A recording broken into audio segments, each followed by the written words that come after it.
Kim did a great Is job. this a next door thing or Facebook? It's Facebook. I think it's in the Honey Twins parent group. Oh, okay. Kim Folks, Farnapple we are did a great live. job. Mr. Chair, the floor is yours. All right, I'll call the meeting to order at 7:02. Roll call, starting with the mayor. Here. Sheldon Cohen here. Todd Spurl here. Chris Gombiewski here. Jill Ingber. Blake Moore.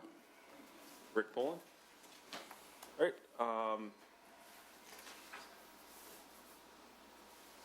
Hank, I see we have minutes in front of us. Yes, and there's two things that you have yet to do. One is to approve the agenda. All right.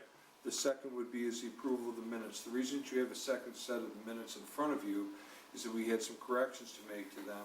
Unfortunately, we lost like about 12 minutes in the last meeting, so we had to recreate those.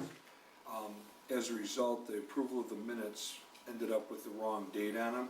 So now the new, what you have in front of you reflects the correct dates of the minutes that was approved. So the minutes that you have in front of you are the minutes that you're approving, not the ones that you got in the original package. Were there any other changes? There are not, other than the approval of the agenda versus approval of the minutes. I'll make a motion to approve the agenda. Second? All in favor? Aye. Aye.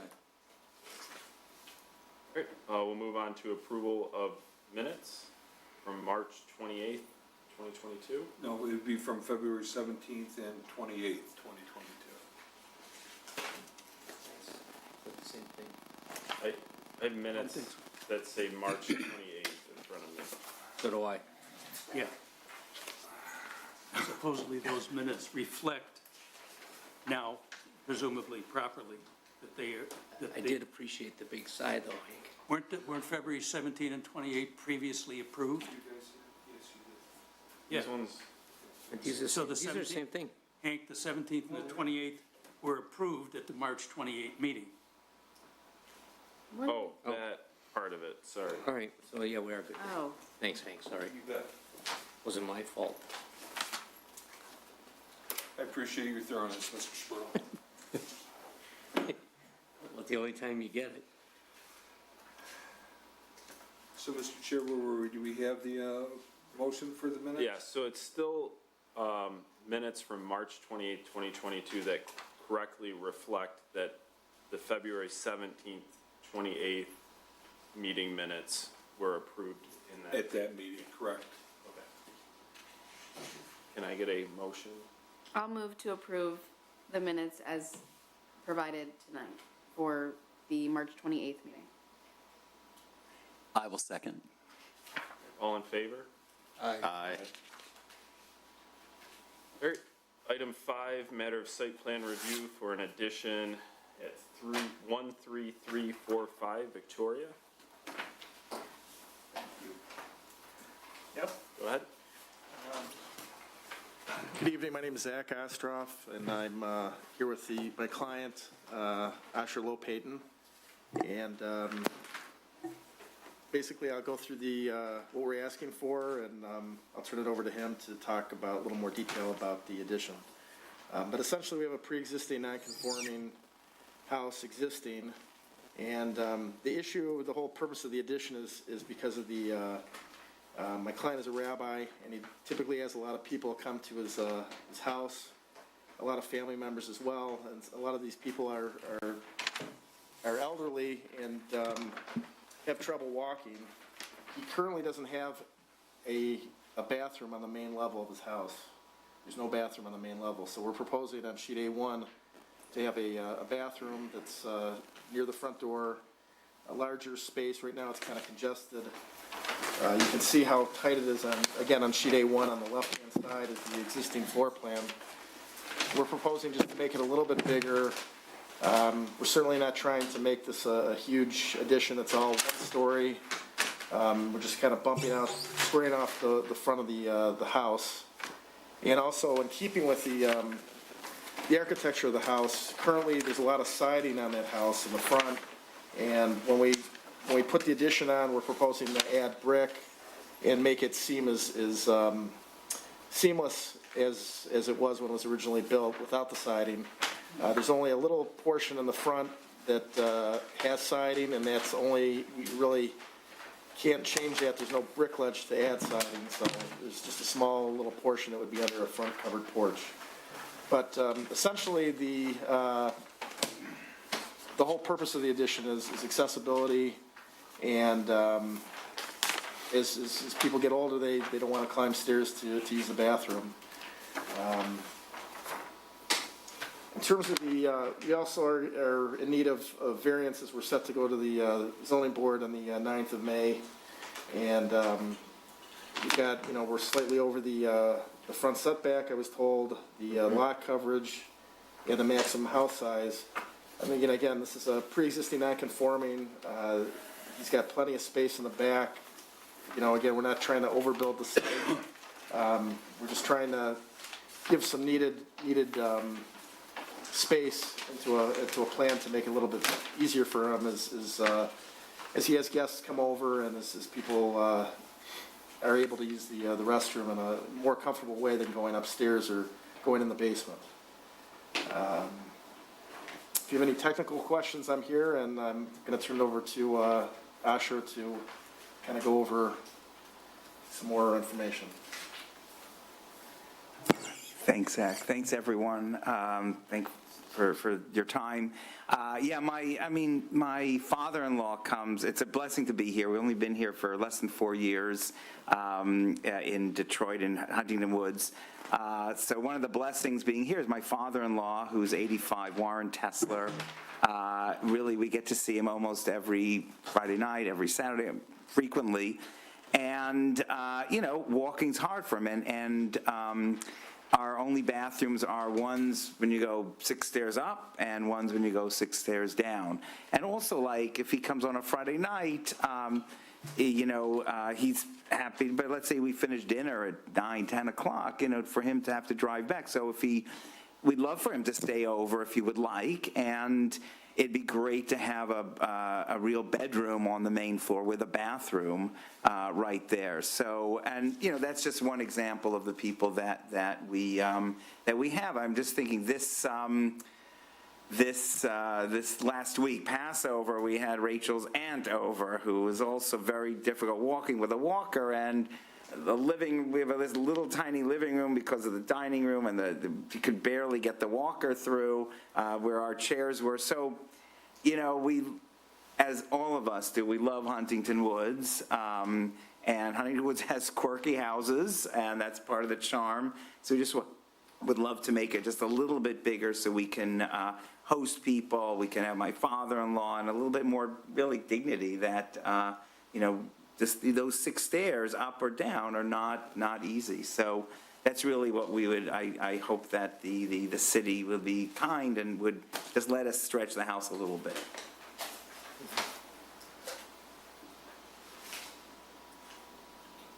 Hank? Yeah, are you finished? Yeah. Okay, a couple things that I have to go, first off, I'll go over the variances and the criteria.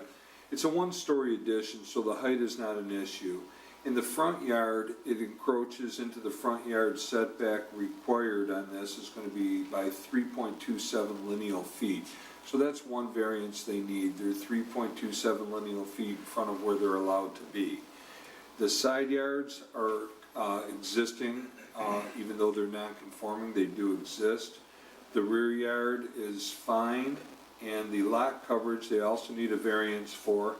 It's required at 30%, and they're at 35.5 proposed.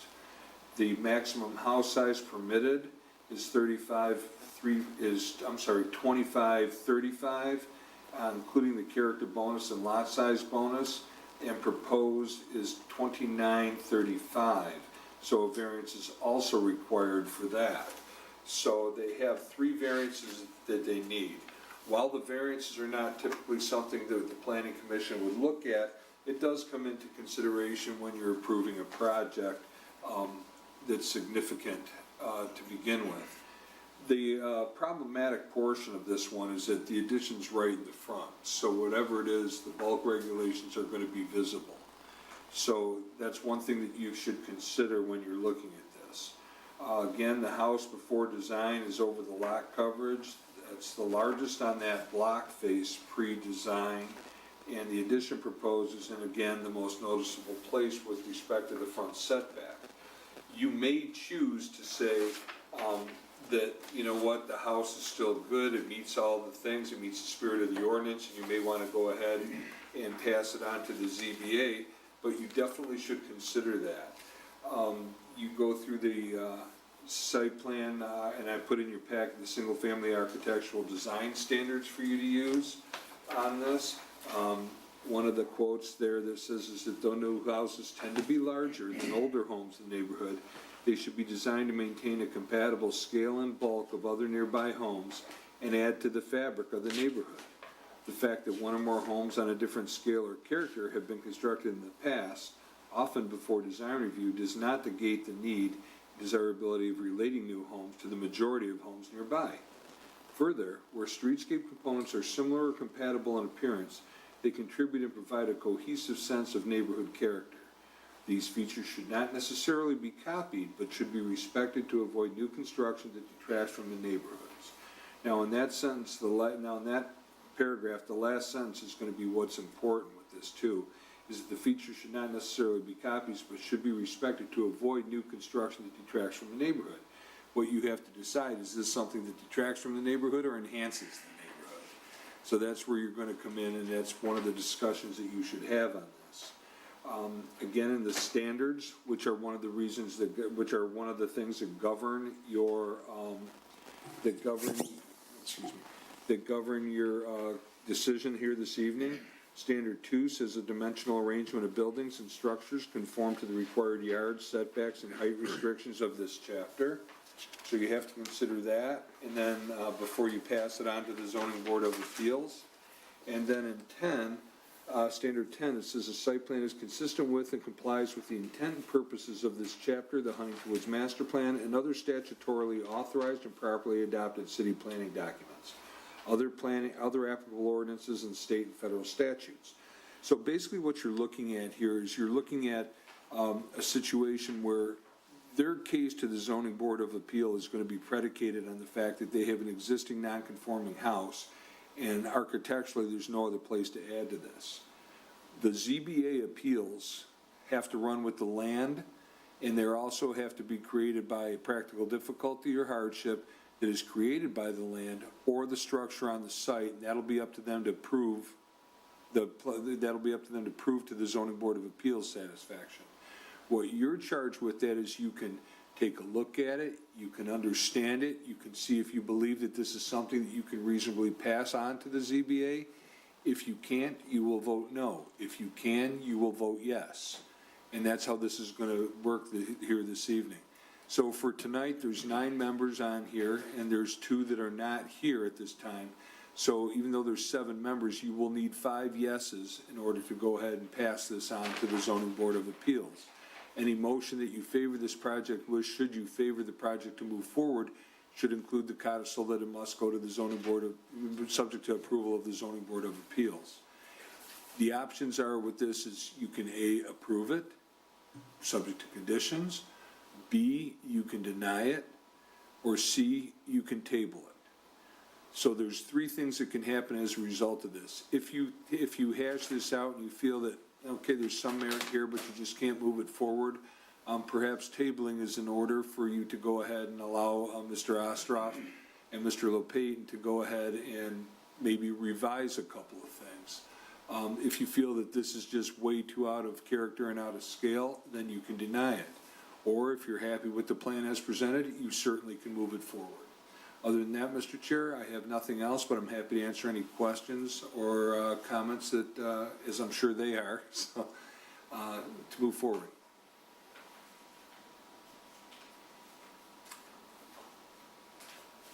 All right, we'll go around the table for comment, starting with Blake. This is a tough one, I think. I understand exactly what you're doing, and I think your intentions are honorable, and I'm ruminating here a little bit, kind of struggling with what sort of precedent this means for the neighborhood. And I'm also struggling a little bit with what happens when you, for example, move out of the house and that becomes the new precedent on the block. So while I conceptually have no objection whatsoever, and again, I completely understand your needs, I'm struggling a little bit right now. It just seems like a massive home relative to what's allowed. So that's all I have at the moment. Absolutely. Unless- Thanks. Mr. Chair, any responses must go through the chair. Oh, I'm sorry, you're the chair, I know, yeah, thanks. Can I give an answer? Yes. All right, thanks. So actually, two things. One is that it's interesting, so we're on between Coolidge and Berkeley on Victoria. If you go from Berkeley to Henley on Victoria, there are some very large houses, which are very nice. So I guess, but you're right, for this block, from Coolidge to Berkeley is they're smaller, but they are on Victoria, which is only 2 blocks, the whole thing. There are some large houses on the other side of Victoria. The other thing I want to say, and I don't know how this works, and Zach and Hank can advise me, but the truth is the original plan was supposed to be totally in conformity with all the other houses as far as how far out it went. It wasn't supposed to go 3, in other words, it was supposed to be exactly even, and I remember measuring that, exactly even with all the other houses in front. And I don't know how it works, but even tonight when we looked at it, I noticed it, and I did ask a question, but I guess I didn't get the right answer, but that actually, if that's something that we can stipulate, that won't affect the bathroom area, to install the bathroom, and so then you really only get 2 variances. So, the size of the house and the other, the land use. And the only one thing I would say on that is that our house is like, a third of it is kind of like underground. It's like a half basement kind of, which is lovely. But when you look at it, it doesn't look like a big house. It looks, because of that design, it's sort of, I think it does have a more diminutive style. So I'm totally fine. Frankly, I don't, we'll talk to my architect, but I don't want to have it unequal to all the other houses. I would like it just totally equal, which would let us have a larger living room, dining room than before. Certainly would go out, I think, 10 feet or something, but would be totally compatible with some of the concerns that Hank brought up, and that you're bringing up as starting a precedent.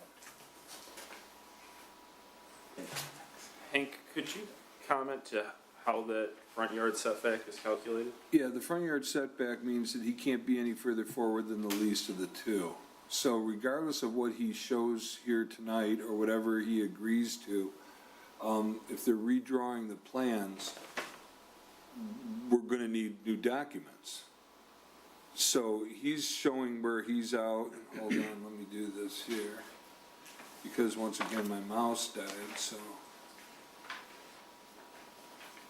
So if you take a look here, he's at 2567 with the front of this, and if you take a look over here, you'll see that the least one is 2894, so he can't be any further forward than the least of the 2 setbacks, and the one on the other side is 2914. So he would have to match the least setback, which would be the one on the right side as you're taking a look at it. So that's where he's got to go with this, in order to be good on that.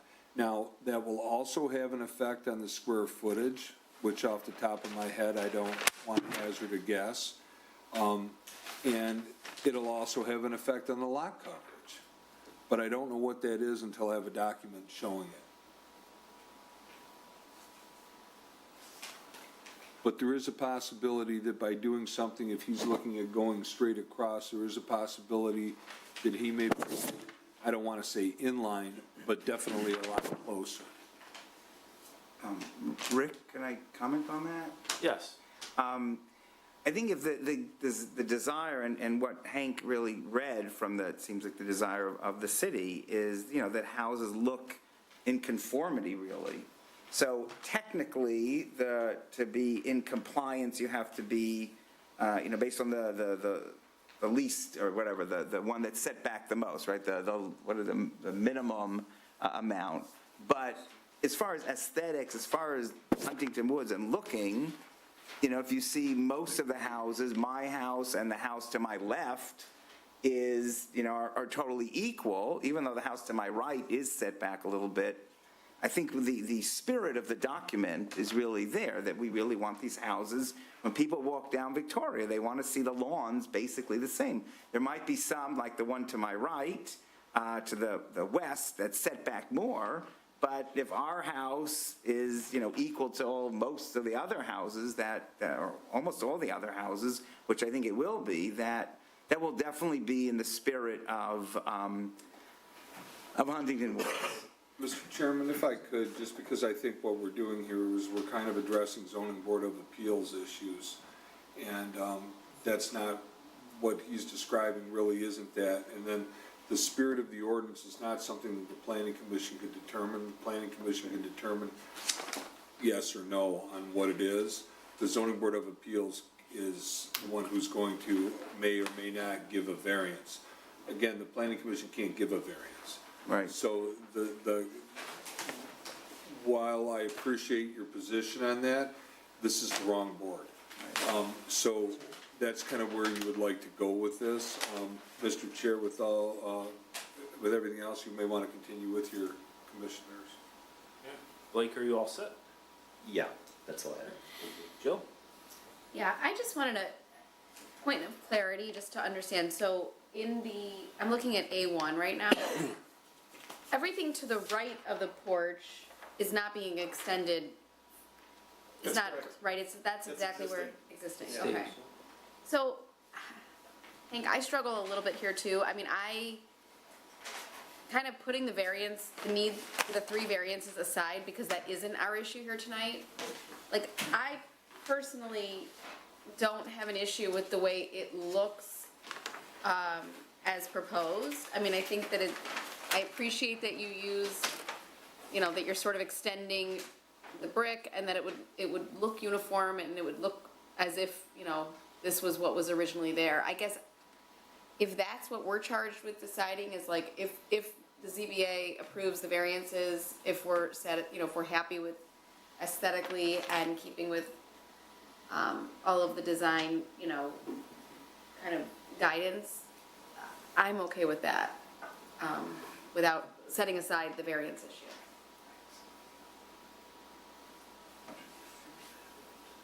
I'm good. Chris? Yeah, I feel the same way as Jill, as far as that goes. If we're strictly looking at the design of itself, minus variance with the ZBA, I don't have any issue with it. So, yeah. Todd? Yeah, again, I'm gonna look at the design and conformity to the street. And so I'm looking at A2, and if I'm looking at the right house before, it's a 2-story kind of the box with the, it's just straightforward, and you're gonna move the front door to the right a little bit, so you have your access for, which I think is a smart move. But are you having now some peaks coming in there on the front? So what we're talking about is adding the one peak on the left side on the west side of the house. I'm sorry, the east side of the house. We have a little hip gable, which is consistent with a lot of the roof lines that are going on right now. Okay, I've cleared this up now. Thank you. The address that I put in is not the address that's shown, the house that's showing up. It's the one to the right. Because I'm like, wait a minute, how are you gonna do all this with a 2-story house? It just didn't gel. Right. I got you. That's why I was confused with your question. Yep. Glad we got it over, figured out. Yeah, from the design perspective, how it looks with the houses on the street, I'm comfortable with that. The other issues, like Hank said, has to go to the zoning board about where you're gonna go with that. Sure. And so the one thing that you're gonna do is put the brick on the front and then have the, sort of the bigger windows up front, which matches with the windows to the right. Correct. My understanding is you're not really gonna touch anything to the right where the study is? That's all it's the same. That's just gonna stay the same? Exactly. Okay. Yeah, I don't have any questions then, anymore. Thank you. Okay. I applaud the upgrade in the front materials. Like others who have commented here, I'm not seeing any, I'm not on the zoning board of appeals, but I'm not seeing anything here that addresses the specific points you bring up that is anywhere to the left of where you're putting in the bath and making it into a guest bedroom. I don't see where that at all impacts the specific incidences that you're talking about in terms of access and convenience for the people that are regular visitors at your home. How long have you owned this house? It'll be 4 years in June. Okay, all right. So, and I assume functionally, you've been holding services Friday night, Saturday, during, Oh, not in the house, no, not in the house. okay, got it, all right. But we've been hosting, yeah, Yeah, for the last 2 years. understand, but you have been hosting people in some fashion, and I get the convenience, and like the others, I don't have a problem with the bulk, although it seems to me, if I'm looking at A2, the upper right, isn't that the north elevation? That's the front?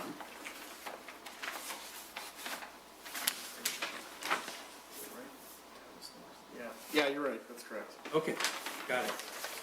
All right, because south of elevation. You're right. Okay, it happens every once in a while. Don't tell my wife. Anyway, yeah, I'm having trouble justifying, and while we are not the zoning board, we don't make our decisions that way, but among the factors that we do legitimately take into account is whether or not this conforms dimensionally to what's required by the ordinance. So it's a factor, it doesn't, if you meet certain of the standards that are in the statute, or the ordinance, we don't have a choice, we must approve. This plan doesn't fit that, because you're outside the dimensional, among other things, you're outside the dimensional requirements. So we could choose to ignore and pass it on to the zoning board of appeals if we chose to. At least that's my understanding of our role in this particular process. But I got to tell you that I'm considering anything to the left in terms of your requirements is increasing the nonconformity with the existing ordinances. And, you haven't shown me, at least in my view, a sufficient reason why it's other than maybe a convenience in terms of the mudroom and the extra room and the dining room. And it certainly doesn't justify to me punching out beyond what would be otherwise permitted dimensionally as far as about 3.5 feet or so on the dining room side that exceeds your neighbor. I mean, if you were straight across and it was an existing nonconformity, whatever that would be, I've got no problem with that. I'm not asking you to cut off the front of the house and move it back. But the fact that you're increasing that nonconformity, you're pushing the house, that side of the house, even further into the setback, you just haven't convinced me that that's a necessary part of the design, other than as a matter of convenience. And I would, as it sits, I certainly, I don't see me voting for this thing. And the same thing with moving the porch forward. you know, in putting in a mudroom, if you weren't increasing the nonconformity, yeah, okay, fine, go ahead and do it. But I don't see anything that, in my view, justifies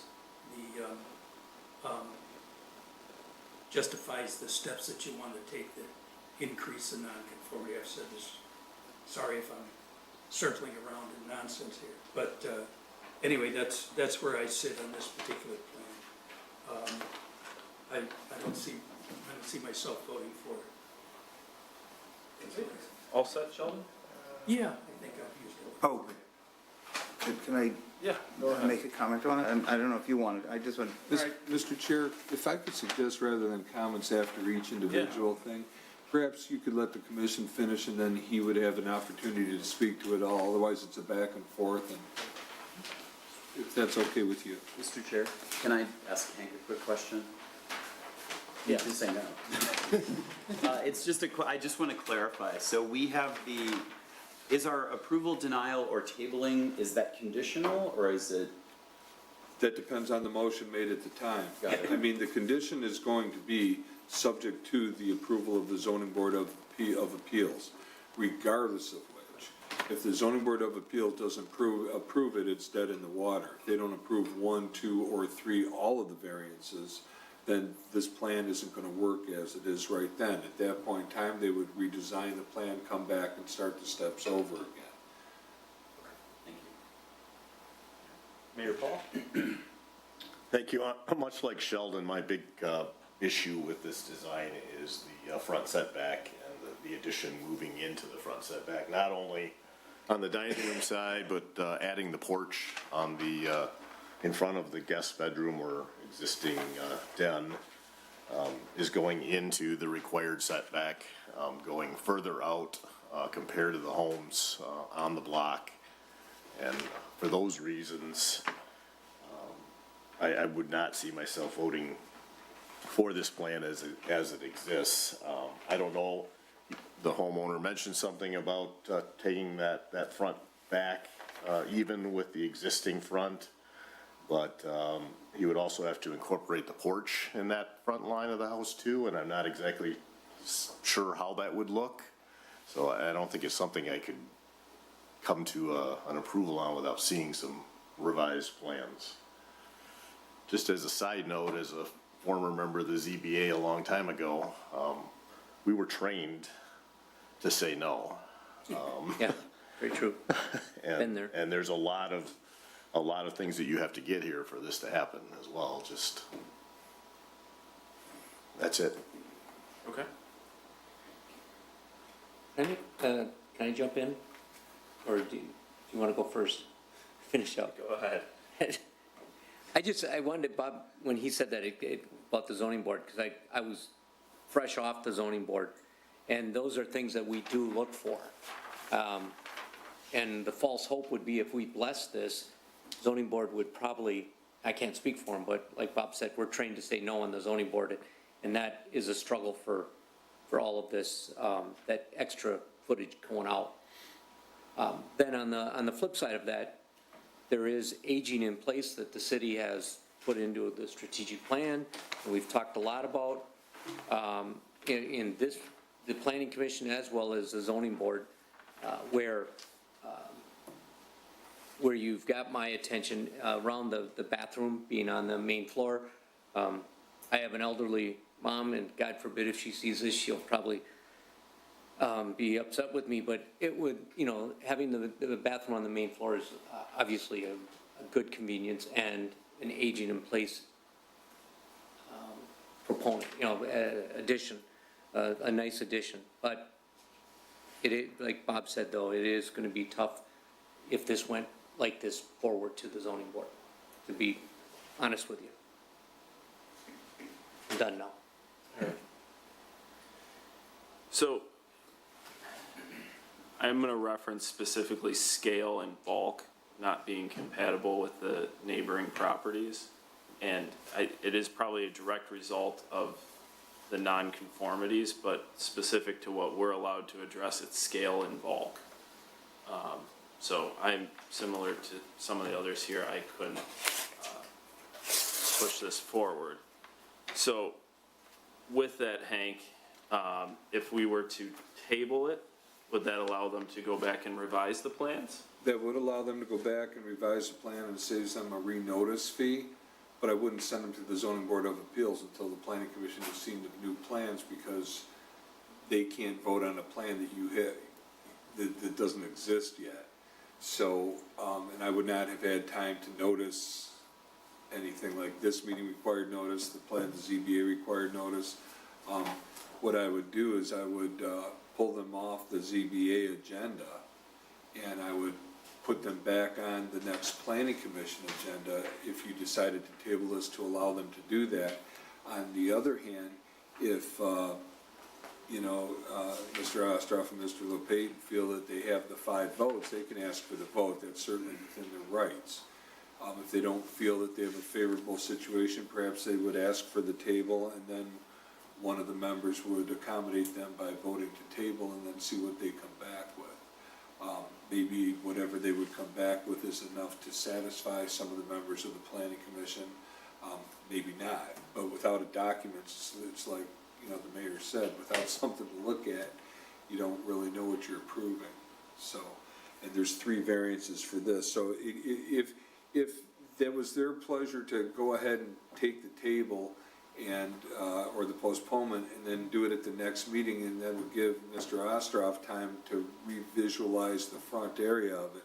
And I think that, and I believe it was Sheldon that referenced it, the areas of the remodel of the biggest need that they mentioned was the bathroom, which that wall that's behind already exists. So the bathroom could be had without doing anything. The mudroom's a little bit different.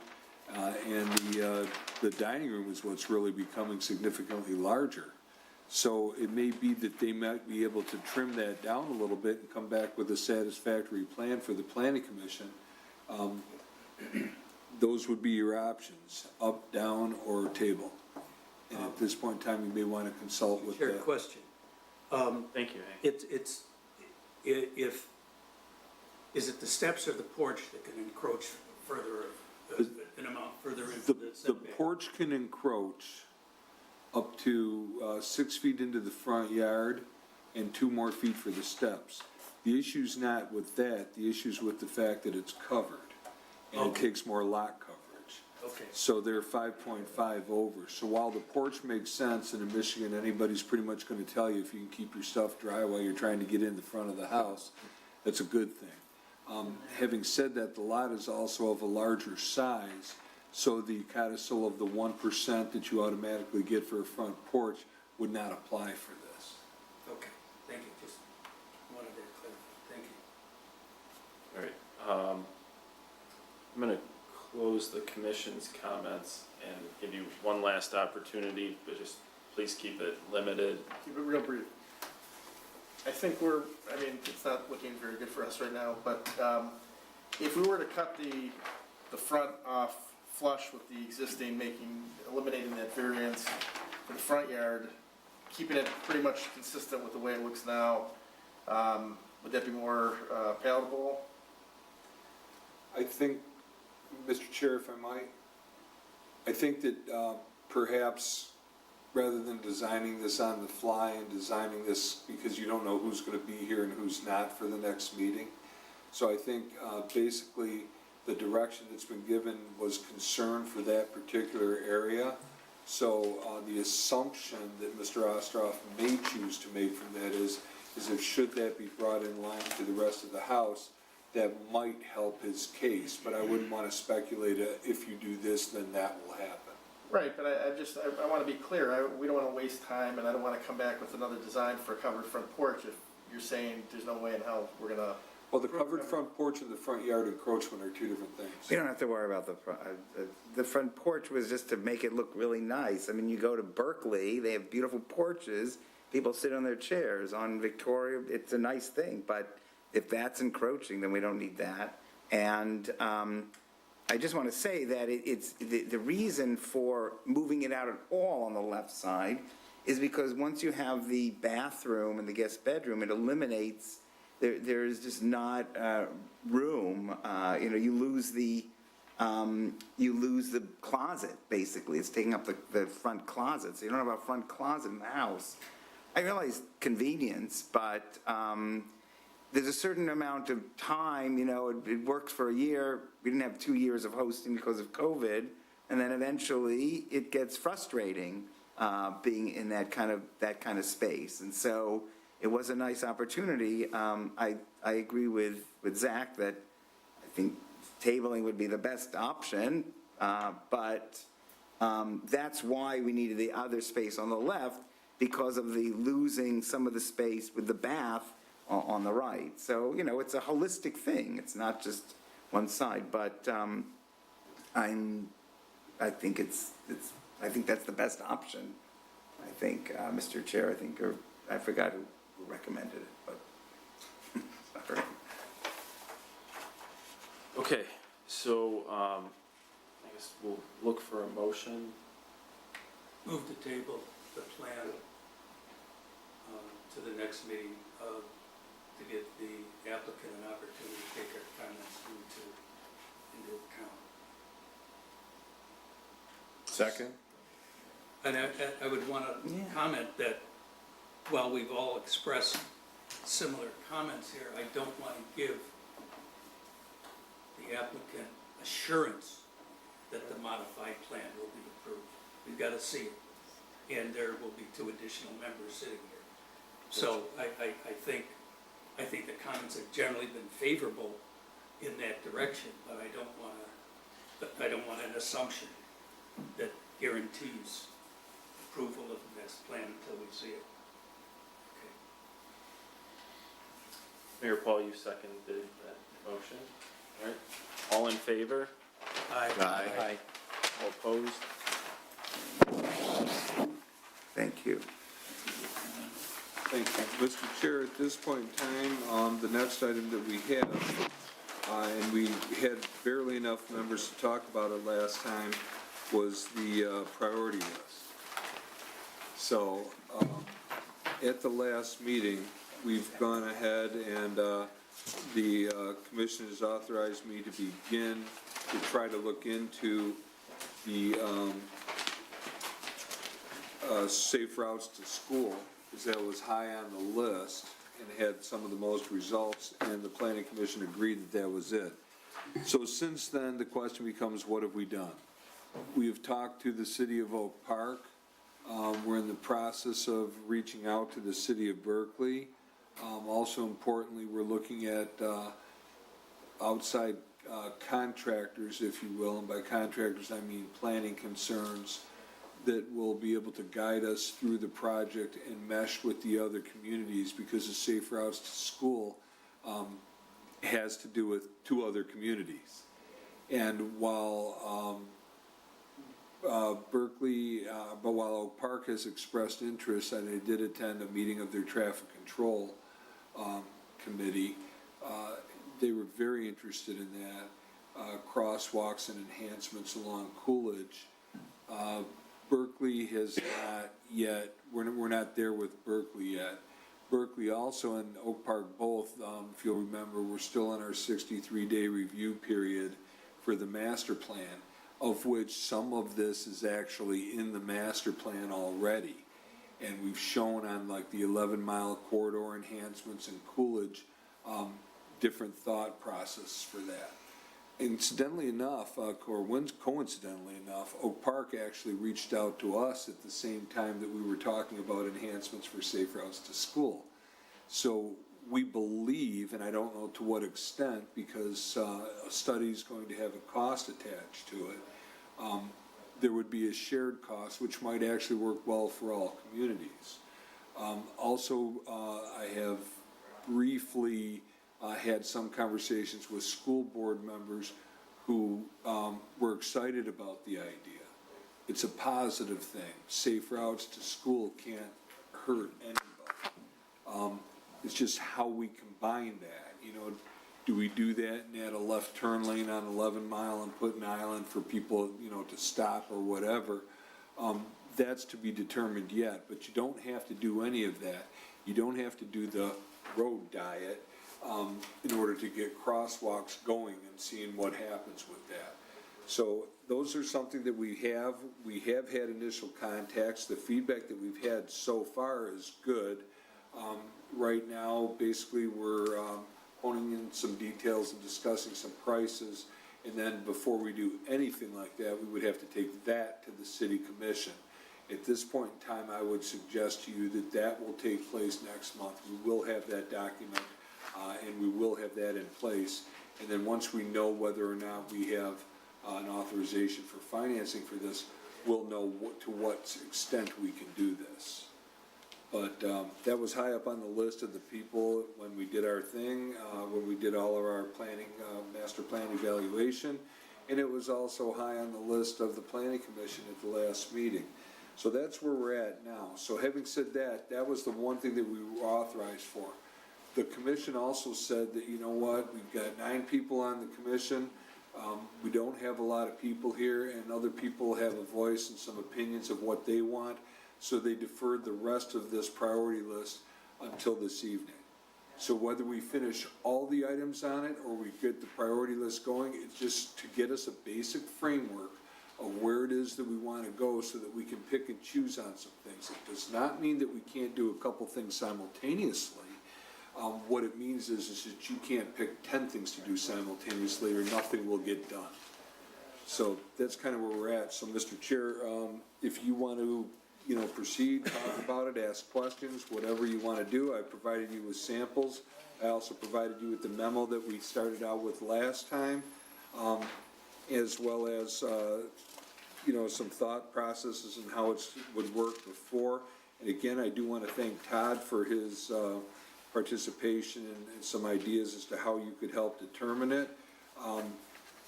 But take a look and let me know what you think. I mean, basically what's going to happen here is you're going to give me some direction as to how you would like to proceed. Okay, all right, we'll start with Blake. So, in terms of, if I understood everything that Hank said, I think one of the things that, for me, I would potentially move up in terms of priority, and this is just something that's important to me, is this, I'm not sure exactly, the continuing to research anti-monotony standards from other communities. I mean, I would like to move the sort of anti-monotony standards into a medium level priority position. I think that's a big part of what we kind of do here. Otherwise, I think I essentially agree with the list to date. Yeah, that's it. That's it for the moment.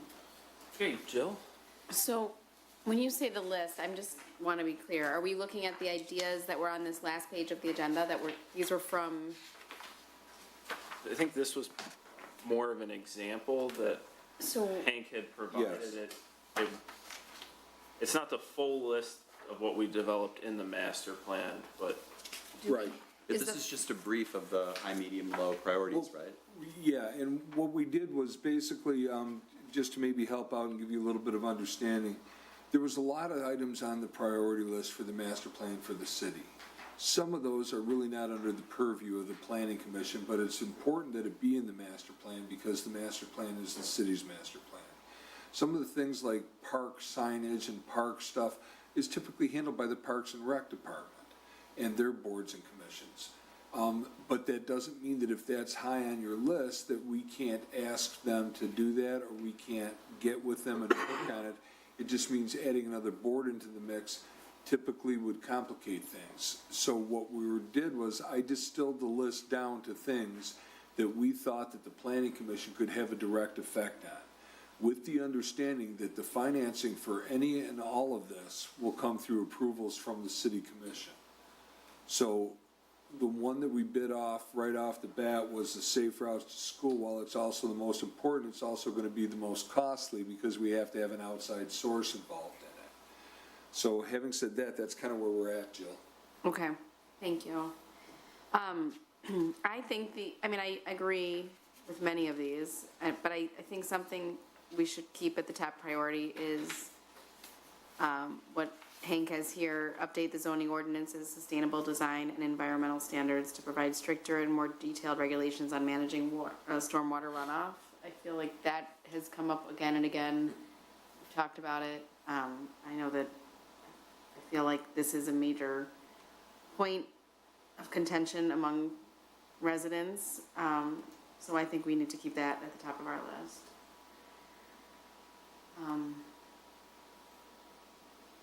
I mean, there are many others that I would include as well, but I don't want to bite off more than we can chew. I think we're trying to come to a consensus amongst us of maybe one more or two more items that we're, Yeah, for now, and then Started the on. rest will be the medium or low priority, and if it comes up to where we have, like, let's just say if we're working on the high priority one, like we're working on the safe routes to school, and we're gonna have a lull because for whatever reason, being that we haven't had coordinated time with other communities on this, or that, we haven't hired a consultant for this as of yet, that doesn't mean that we can't pick up a couple things that might be easier on the list, like looking at the rezoning for 11 Mile and Woodward, which takes time because you have to notice it, you have to post it, there's a lot that goes into that, but there's not as much legwork in something like that as there is in, obviously, the safe routes to school. So there will be times where low priority comes in, and it doesn't mean we have to take them in order of high, medium, and low. It just means that you should pick a high priority item for sure. You should pick a medium for sure. You should pick a low for sure, so that when I get those items, and I'll give you back a graph after this meeting, for the next meeting, that will show you, not a graph, but a chart, which will show you what you've selected. It also does not mean that you can't change that. So if we get, 6 months into this and you find out, well, you know what, this has really been a problem this year, maybe we should move this one up, or maybe we should take this one next. It was a low, let's a medium, we're looking for a medium, let's take it, and see what you can get. The goal here is not to accomplish every single item on the list, because you're not gonna do it. It's just not gonna happen. That's just too much work. And it's not that anybody's opposed to work, it's just there are time constraints involved in that. And, you could go through 6-hour meetings if you want to. I'm perfectly fine with that. But the reality is that if you pick things in an order where you can reasonably expect it to accomplish them, at the end of the year, when I give my report to the city commission, we can say we've accomplished A, B, and C, rather than, well, we got half of A done. That's kind of where the heads are at with that. So if anybody has any other questions or thoughts, I'm certainly happy to listen. I just wanted one quick question. You have listed here under the high priority, coordinate left turn efforts on 11 Mile. Yeah, And we're talking about, I assume, turning left onto Woodward from 11 Mile. no. Oh, What we're talking about is turning left into Berkeley and left into Huntington Woods off of 11 Mile. oh, And the reasons for that would be twofold. With a left turn lane in the center, it shortens the distance between the two curbs. On the outside at this point in time, everybody was somewhat, and I want to be politically correct here, dissatisfied with the bike lane situation as it turned out on Coolidge. So as a result, we would prefer to help enhance another one of our goals, which would be managing stormwater and runoff by using that space that would be created instead of for bike lanes for stormwater retention. Now, how that would exactly transpire would be a couple years down the road. Basically, you're going to start this out with striping and see what works, assuming that that's one of the things. But if we do that and that turns back into green infrastructure, that would certainly go to what Jill was saying about appeasing some of the residents' concerns by giving this water a place to go. Huntington Woods is comprised of a lot of different things, and soils is one of them. Up on the hill, which is actually a glacial beach ridge from long before any of us were ever thought of, and when the glaciers receded, they left sand there. So the top of the hill is sand, and that's why that area really never floods, and they've got the best drainage because it's all sand. The center areas, which is like in the Bronx, the middle section where I live, I can tell you is clay.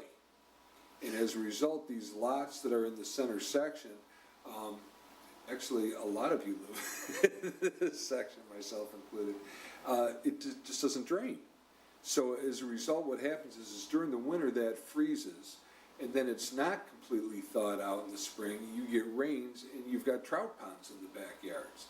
So taking some way or having some manageable course of action for that stormwater, may be great. And maybe 11 Mile doesn't take all the water from the Bronx and put it along 11 Mile. That's not at all what I'm suggesting.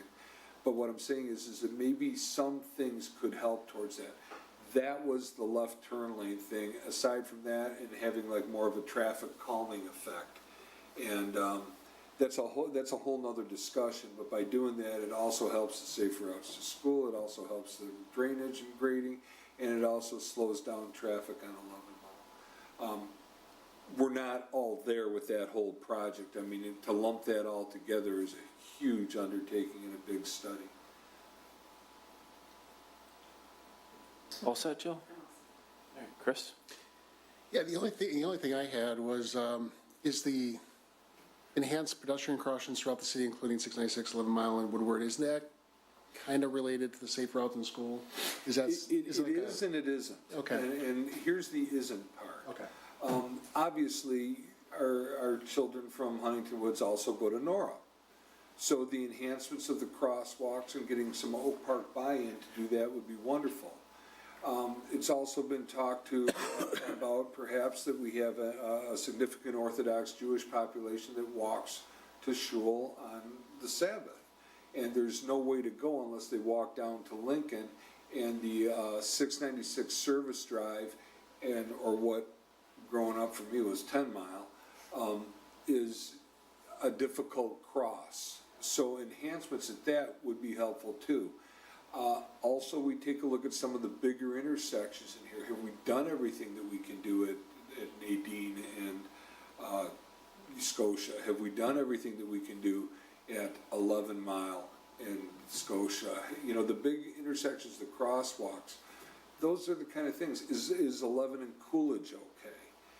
Is there an opportunity for another cross into Royal Oak that's still within Huntington Woods' purview, with the understanding that Huntington Woods does not go all the way up to Lincoln? So there's a few things that we would look at. Some things are going to get ruled out. Actually, they've done a pretty nice job at Nadine and Scotia, so maybe that gets ruled out. Maybe people are still unhappy with the way that the traffic flow and, you know, how things are at Lincoln and, you know, Coolidge. I know for many years, myself, you know, my kids played dodgem cars on the way to Berkeley High, you know, getting across 11 Mile. It was actually safer to get them a car and let them drive. But, well, for the most part. But anyway, that's just the thought process with that. So that's kind of where that's going, Chris. You know, there's a lot of these things that you could lump together. But instead of making one thing that's going to take 2 years to study, you can bite off bits and pieces, and that's why it's set up that way. Todd? Couple questions.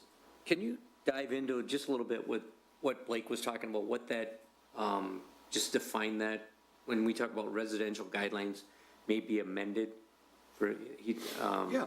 complete streets, what is that? Well, complete streets or any of the guidelines that we have or any of the ordinance, you were talking about the ordinance, revise the ordinance, Blake, for design guidelines and standards? Yeah, I just mentioned anti-monotony. Okay, well, the anti-monotony standards, here's what we did. Back when we redid the ordinance, Huntington Woods took a leadership role and we came up with design guidelines, architectural standards. And what happened with that was that we stopped some less interesting construction on houses. Was politically correct. That was very nicely done, Hank. Thanks, I was really trying. But the reality of that is that what we've done is we've upped our game a bit. So now I'm actually fielding calls from other communities that are looking at what we did. But just because we've done that and it's been fairly successful in that, doesn't mean we stop looking for ways. As soon as we stop saying that, hey, look, there may be a better mousetrap out there somewhere, Okay. we don't catch the mice anymore. Okay. Okay, that's helpful. I would support that, Blake. Well, I think it's Yeah. something we've all expressed in Yeah. one way or another during Yeah. these meetings, and it's been on my mind since I started, and I think we have an opportunity to could potentially revisit the standards and eliminate some of the, I mean, I'm not gonna name names, but there are specific builders in town, and every time their plans come up, everyone's furious about, we're packing every square inch, height, mass, and Right. it's not really improving the community, and I think if we were to sort of change up some of the anti-monotony, we could refine that process a little bit. You could revisit some of the bulk regulations. Sure. Yeah. And that might be what you're looking to do. But if you give that a classification, you put it somewhere when things come up and we come up with a final list, that can be one of the things that we undertake. Thank you for that clarification, Hank. The other, I like the safe route to school concept, and I had not thought about, like, for Saturdays, crossing closer to Coolidge, or down Coolidge, closer to 696. That wasn't even on my radar. But that, how do we create that list? Like, what's in play, what's not in play? Because there's one that, this is a pet peeve of mine, but the way Boardman was put together between Henley and Scotia, that small, where the sidewalk is right on the street. You can add that to the list. Okay. And what it may be is that you can add something to the list, or you can propose an amendment to the list that says, look, I'd like a sidewalk that runs all the way. Now, here's part of the thing with that. On that part of the acres sub, which is where the smaller 50-foot lots end, Yeah. and the 160-foot lots start, and then when you get down to Henley, they go back to the 50-foot lots, but there's no sidewalk or walking, and it's on one side of the street only, and it is right on the curb line, and it doesn't go the entire way. So, yes, you could add something like that. I will tell you that my understanding of why that sidewalk ended up like that was because the right-of-way there is different than in other places. So we may not have as much property there as we think we do. So at the point in time when they put that in place, and I don't know because I wasn't involved in that sidewalk, my inclination would be is to ask the question. I am certain that we have records within the city that will tell us where our right-of-way is, and that may be something that we want to look at with that, as well as Nadine perhaps, as, you know, I mean, you've got. Mine's, I guess, maybe we're still talking about the same thing. It's not the lack of sidewalk on the north side of Boardman, it's a sidewalk that on the south side that is right up against the street. Yeah, and I assume. When it I gets don't- plowed in the winter, Yeah. it's horrible for the kids to go to school. You're right. And it's always leaning this way. I was told years ago by Bonnie Cook that was the reason that we don't have a right of way. It's the only thing that made sense to me when I saw that, that's why I said it. I don't know if there's anything you can do about that. Well, and again, if you don't bring it up, there's nothing you can do Right, about it. I'm just So- asking, yeah, I don't, So you're just asking for that to be included as part of. yeah, well, how much detail do we add is really what I'm asking. 'Cause Well, like why what you don't just- I do this, why don't I do this for you, Todd, is why don't I dig up the documents, okay, and I'll have them available, and what I'll do is I'll send them out with the next agenda, and then we can take a look at that, and if that's something that you wanna include on that, unfortunately, if we don't own the land, we don't own the land. So I'm gonna go with, you know, Bob and I think are pretty much on the same page for our recollections of this, that, Yeah, you know, if it's not our property to put, and we have no easement agreement, so. gotcha. No, it's not even just that little pet peeve of mine, but it's like, what are all those safe school routes that we're talking about? I'm not sure we've just listed them out to everything. No. Gotcha. But I mean, that's, again, you know, when you're walking down Nadine, you're on a safe route to school. And I know that area very well because the corner of Henley and Nadine was my safety post when I went to Burton. So I know the area. But was that, Hank, I mean, how fast were the horse-drawn carriages coming down the street? Real quick, so that's They why I were? had to be on my toes. Gotcha. But, yeah, so that's a fair concern, and I mean, safe routes to school does include everything, and I mean, I'm actually very glad that you brought that up. Let me see what I can find out, and we'll see if we can, Cool. maybe if nothing else, maybe include that in our safe routes to school. Thanks, that's all I have. Sheldon, Okay. All right. A couple things. Item 3 on the high priority is the sustainable related to stormwater runoff. And number 1 on the medium priority is downspouts. Now, it seems to me, that the downspout thing would probably be included in the managing stormwater runoff. But it also seems to me that unless, I don't know if we need a study on the stormwater runoff or a consultant or somebody on that. And I'm not sure what the solutions are to that. It seems to me that the residential thing, saying don't put it on your neighbors and don't put it on an impervious surface, is something, and I'm open to discussion on this, but it seems to me that there isn't a whole lot of dispute about the suitability of that particular item, and it seems to me we could knock that off without, even if it does need a publication for an ordinance amendment, but, okay. Again, you're 100% correct on that. That's why the separation of the two makes some sense. That can be accomplished fairly quickly. It will require a public hearing as it is an ordinance change. And then it will be recommended to the city commission for a change. Yeah.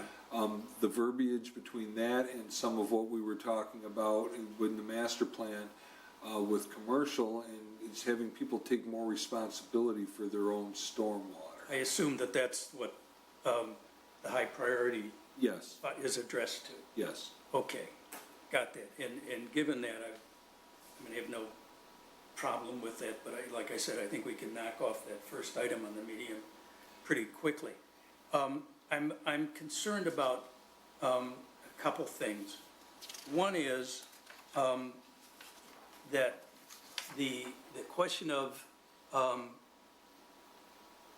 mid-block pedestrian crossings along 11 Mile Road to improve safety and safer connections to Berkeley.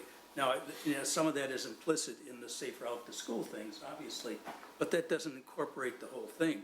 If I can be reasonably assured that the safe routes will include, because all of this is going to require study and cooperation and budget and convincing and all the rest of that stuff. If the safe route to schools can be reasonably interpreted to include the crosswalks along 11 Mile Road, then I'm happy with that, with that, omitting that particular item specifically.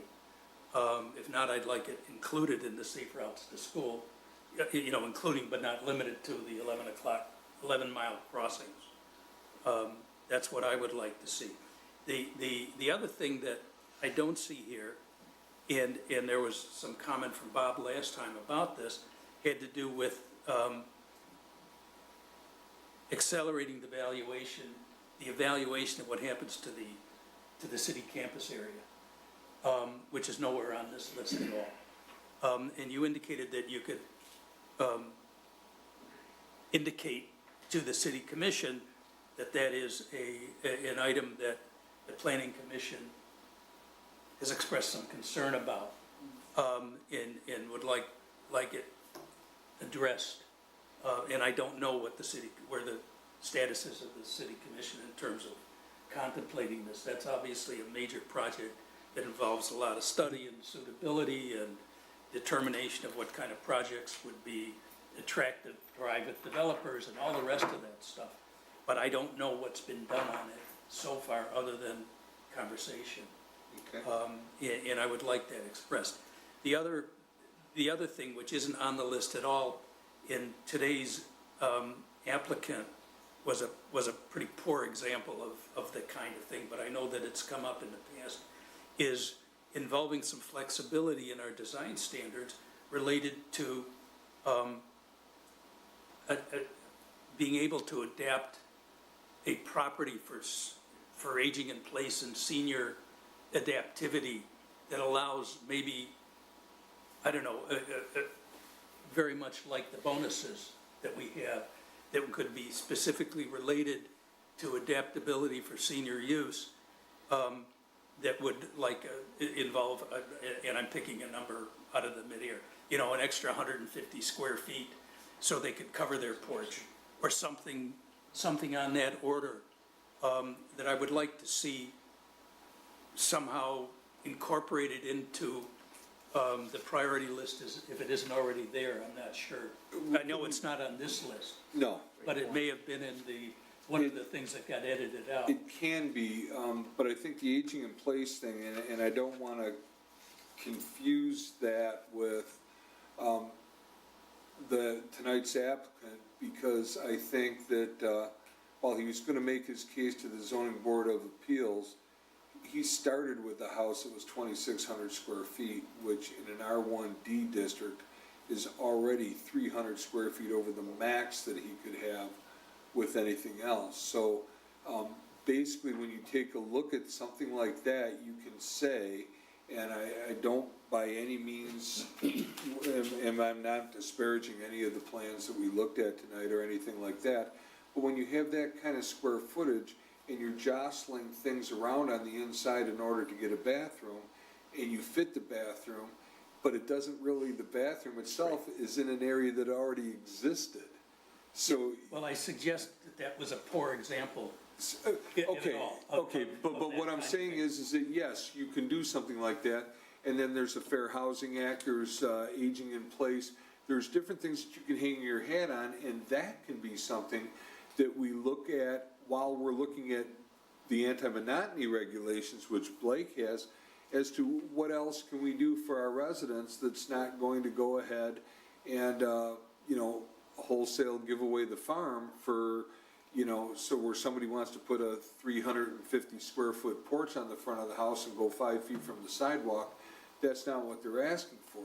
Right. But when we do have an ordinance in place that for lots that are under 6,000 or for 7,000 square feet, that you get 1% for a front porch that comes off to encourage people to put covered front porches. It encourages that because, like the gentleman said, you want to sit on your front porch and you want to say hi to the people going by. That's what that was. The issue with, even if you take off the 1% from a house that's got 35.5% lot coverage, you're still 4.5% over. So you have to balance that somehow. I understand. And if we're going to include that under the anti-monotony standards, then I'd like it explicit, Then we can say that. because I want that issue addressed. That's fair. And where it is on the priority list, I don't care, but, well, I do care, but, you know, I don't want it, Shell, I've never known you not to care. I don't care about that comment.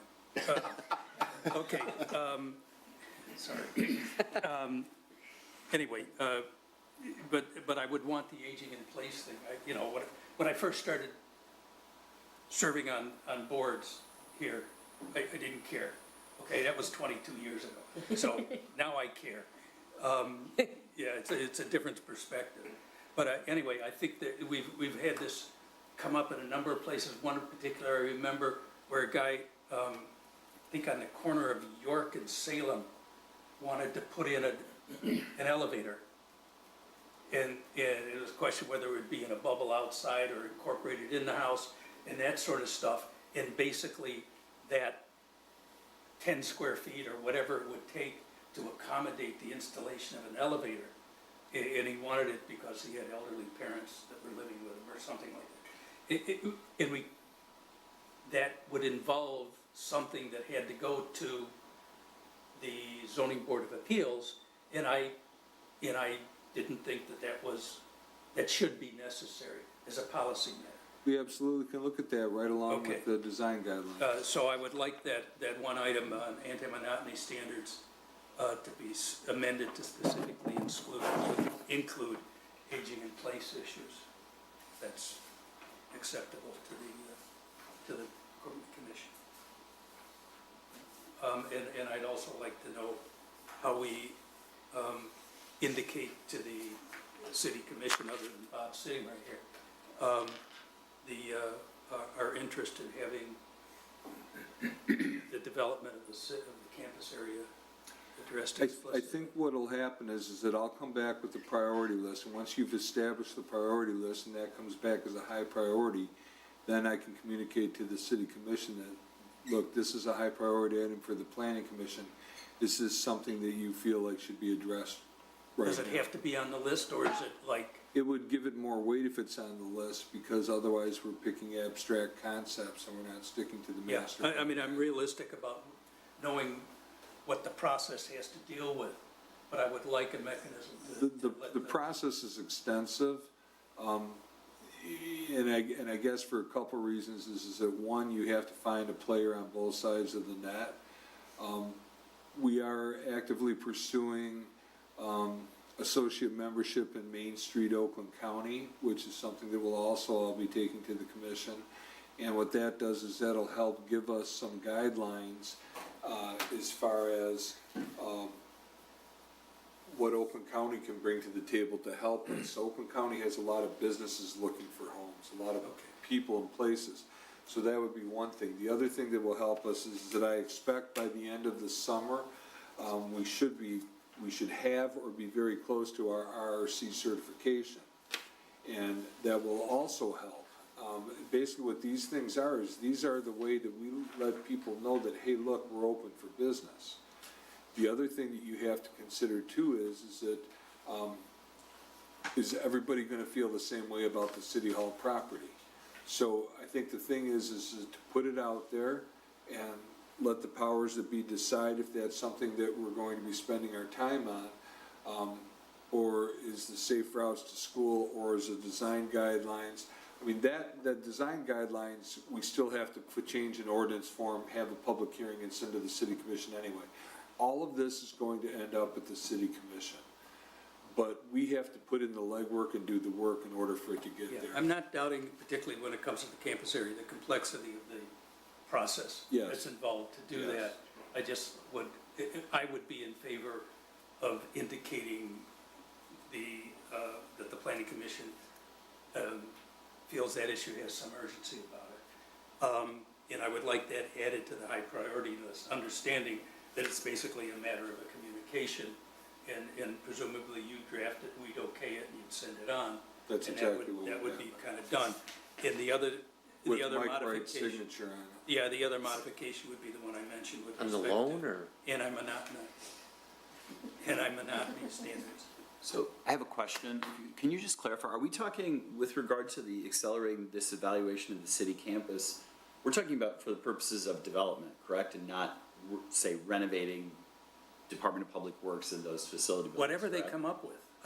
Got it. I don't expect. So they could be one and the Any same. sort of limitation. I I don't see. want to express any assumption about what form that has to take. Got it. I mean, there's some needs that are readily apparent that need to I be mean, to me, those addressed. feel like two very different things, but I guess They can't. they don't necessarily have to be. They can be, but I think what Sheldon is saying is that, and correct me if I'm wrong, Sheldon, is that, you don't have to do everything, but you have to take a step somewhere. Yeah.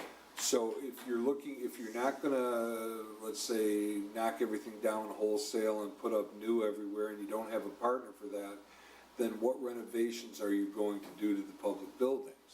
So, and that may be what it ends up with. Again, assuming that you have something that, you know, that wants to do this by the time this area, if it is marketed, would be marketable, maybe months or a couple of years down the road, once you get everything sorted out with that. However, there are some modifications or some things that, for example, the public safety building, that just can't wait, you know, so, and then you weigh that against the fact that, look, you know, if I can do these renovations to this building, then do I need to do X, Y, or Z? That's a whole different conversation, but I think what Shell is looking for is some kind of action. I want to thank Hank for interpreting my word, however inaccurately. Thank you. Yeah, okay, I mean, here's my point, is that we've all heard discussions about this for any number of years. And there's been nothing concrete, at least that I'm aware of that's actually been done, and I think the planning commission just should at least be able to Put it on the list. to put the city commission on notice that we think this has some urgency, and implicit that would be that we'd be willing to take the time that we need to evaluate whatever they may come up with. And that isn't discounting the complexity and involvement of process in terms of finances and funding and all sorts of other things that we probably haven't even thought about yet. But I think it's important that we express the sense of the planning commission that we would like to see some actual steps taken in that regard, and in going forward with that. You know, we don't have budgetary control and we don't have anything else. But I think it's important that we take that stand, if for no other reason, to make sure that candidates in the next election could be annoyed with questions about how come you haven't done what the planning commission wants you to do. Okay, that's just a side benefit. Okay, all right, that's where I am. I'm happy with the list, with those couple of modifications. One to the high priority thing, adding communication to the city commission, so we end up with 10 items instead of 9, and modification of the anti-monotony standard in the low priority stuff to include aging in place issues. I'm done. I can go on if you like, but I'm done. I think you have a lot on your list already here, so I'm just gonna say, to Sheldon's point, sooner than later on the city campus facility, getting that letter to the city commission. I laugh that you say, Hank, that provided we have everyone on board with the same ideas, because we can't even get there at the city commission level, let alone the community, so it's gonna be very fun. It'll be an interesting letter. Yes, but the next budget has $150,000 being spent on a new roof here on this building and $300,000 for a pole barn at DPW. And if our short-term goal is to level this property, does that make sense? Well, I mean, we need to have those hard discussions. Right. I don't know that we can get that far that quick, but I think it's a great idea to put the commission on notice that the planning commission wants to push the issue. well, I think that I'll bring back the planning commission list, the priority list at the next meeting, and then that'll be on it. Everybody's accepting of that, then the letter can be generated. Mike will sign it as the chair, and if in the event he's not here, that will be Rick's job. But we'll get. I will sign it specifically for the public safety building. Okay, see, and again, that's kind of what Bob was alluding to, is that people have different feelings on a lot of this. And I'm more than happy to forge my signature. Thank you. That's on the record. Get a gallon of gas and a match. We're all joking. I think I kind of have my marching orders on Well, this. Hank, you didn't let me even comment here. Well, I'm sorry, you're the chair, you can always comment. Move to adjourn. And how many minutes did we give Sheldon? I want A lot. 1 minute more than that. Oh, please. So, we're starting off with safe routes to school. That's something that will require some amount of money and a study, right? That's correct. The stormwater, besides the downspouts, will require a study and some effort go forward. So, That is correct. what I'd suggest is we start with the safe routes. The next large task would be the stormwater. Maybe we can tackle the downspout issue. I think that one would still require a little bit of research to how we address it. The downspout areas to the houses would be a simple amendment to the zoning ordinance. So with respect to that, it would be a change to incorporate some of the recommendations that are already in the master plan. And I can have that language fairly quickly. Once we approve the master plan, you can expect some action on at least one or more than one item at every meeting. Okay. so those are some of the bigger ones, and then, with the city campus, I think if we wanted to go forward with a letter right away, we could, and we could check that off and push it back to the city commission. And that's really our part of the priority list. Yeah, I think, one of the things that we typically include on that is the actual vote of the planning commission. So there will be like, you know, they approve, the recommendation would be to sell and level everything and find another location for City Hall, public safety and that.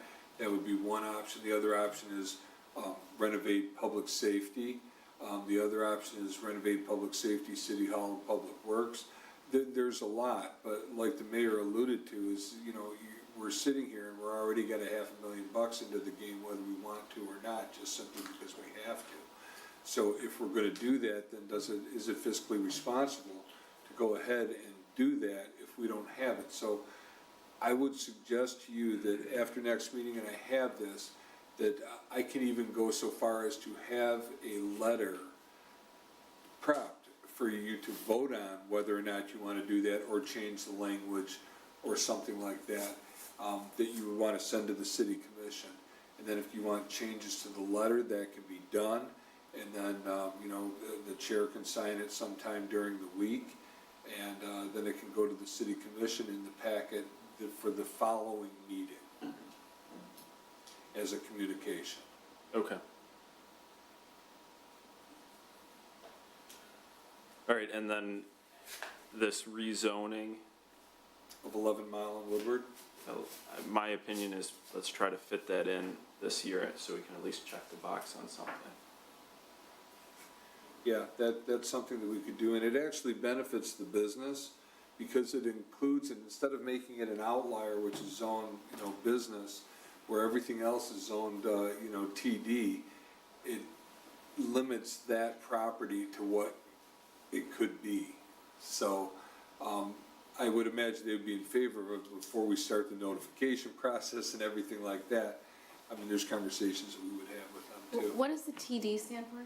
Transitional district, and what that was originally designed was, when the bus rapid transit was coming up and they were talking about the Q line coming way up here and all of those, which, may or may not be dreams, of whatever, Huntington Woods took a step many years ago ahead of what a lot of the other communities did. And we redid our zoning, and we had it so that it could be a mixed use. It could be commercial, it could be residential, it could be, you know, you could have building office, you could have buildings that have all of that into it. Ideally, what we are hoping to achieve by that is have a first floor, perhaps restaurants, commercial, like stores and that type of thing, have offices above, and then have penthouse apartments above that. And we've taken steps to do that. We've even incentivized the fourth floor, so that in that zone district, you can have a fourth floor. So it gives the developers a little bit more bang for the buck. And then we also feel that now by, you know, joining the associate membership for Main Street, that we'll be able to avail ourselves of some communication tools. And the communication tools will be very helpful as far as getting the word out that, you know, look, Huntington Woods is open for business. The problem with the Woodward corridor is that we don't own any of it. So unless we can make it to a point where A, somebody wants it, B, the people that do own it are interested in the program and willing to put the time and effort into it in order to realize a longer term profit, and then, you know, see, you know, how does that affect the residences behind that?